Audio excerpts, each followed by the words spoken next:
হলে এবং একাডেমিকের তার কোনো রাজনীতি চায় না। রাজনীতি ফিরে গেলে আবার দাসত্বের কালচারে ফিরে যাবে, আবার হচ্ছে গিয়ে কি গন্ডুম গেস্টুম কালচারে ফিরে যাবে।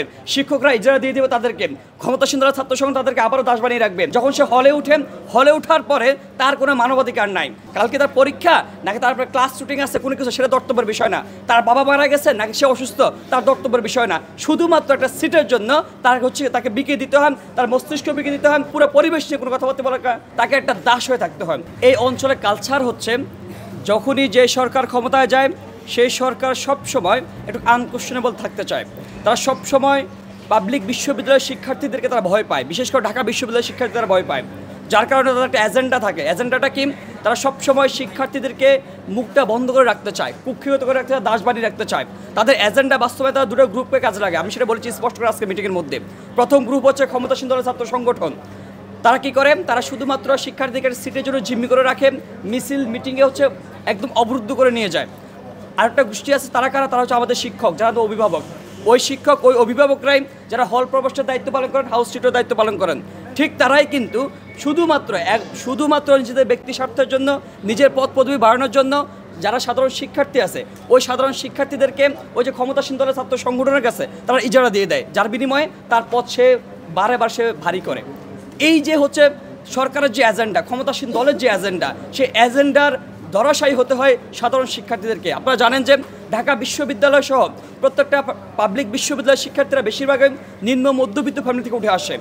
আর এই যে তাদের একটা দুর্বলতার জায়গাটা, যে তাকে ইচ্ছা অনিচ্ছা হোক একটা সিটের জন্য তাকে হলে থাকতে হবে, এই দুর্বলতাকে কাজে লাগায় হচ্ছে আমাদের মহান শিক্ষকরা, আমাদের যে সরকার যারা থাকেন তারা তারা তারা শুধুমাত্র ওই যে ক্ষমতাসীন দলের ছাত্র সংগঠন এবং শিক্ষকদের দ্বারাই এই এজেন্ডা বাস্তবায়ন করে আমাদের দুর্বলতা কাজে লাগায়। যার পরে যদি দেখেন বিগত 70 যদি আমরা যে আমাদের যে 71 মুক্তিযুদ্ধ পরবর্তী স্বাধীন বাংলাদেশ, যদি আপনি বলেন 90 গণঅভ্যুত্থান পরবর্তী যে বাংলাদেশ, তারপরও কিন্তু এই যে কালচারটা, এই যে দাসত্বের কালচারটা হলে আপনার বিরাজমান ছিল।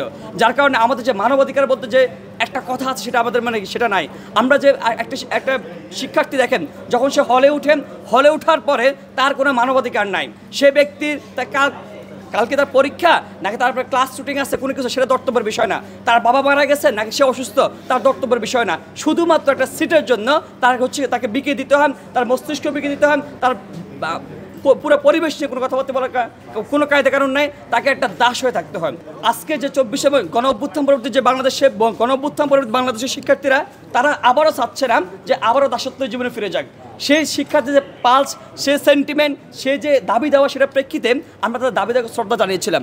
আমরা তাদের দাবি দেওয়ার পরিপ্রেক্ষিতে আমি বলেছি, বাংলাদেশ গণতান্ত্রিক ছাত্র সংসদের পক্ষ থেকে তারা শিক্ষার্থীর যে পালস, তারা জানিয়েছিল যে তারা চায় না হলে এবং একাডেমিকের তার কোনো রাজনীতি চায় না। রাজনীতি ফিরে গেলে আবার দাসত্বের কালচারে ফিরে যাবে, আবার হচ্ছে গিয়ে কি গন্ডুম গেস্টুম কালচারে ফিরে যাবে। শিক্ষকরা ইজারা দিয়ে দেবে তাদেরকে, ক্ষমতাসীন দলের ছাত্র সংঘ তাদেরকে আবারও দাস বানিয়ে রাখবেন। তারা যেহেতু চায় না, আমরা তাদের দাবির সাথে শ্রদ্ধা জানিয়ে আজকে যে বৈঠকের মধ্যে যে হলের রাজনীতি থাকবে কি থাকবে না, সেই জায়গায় আমরা স্পষ্ট করে বলেছি যে আমরা হলে এবং একাডেমিকের কোনো সাংগঠনিক কাঠামো কার্যক্রম আমরা রাখতে দিব না, আমরা সেটা চাই না।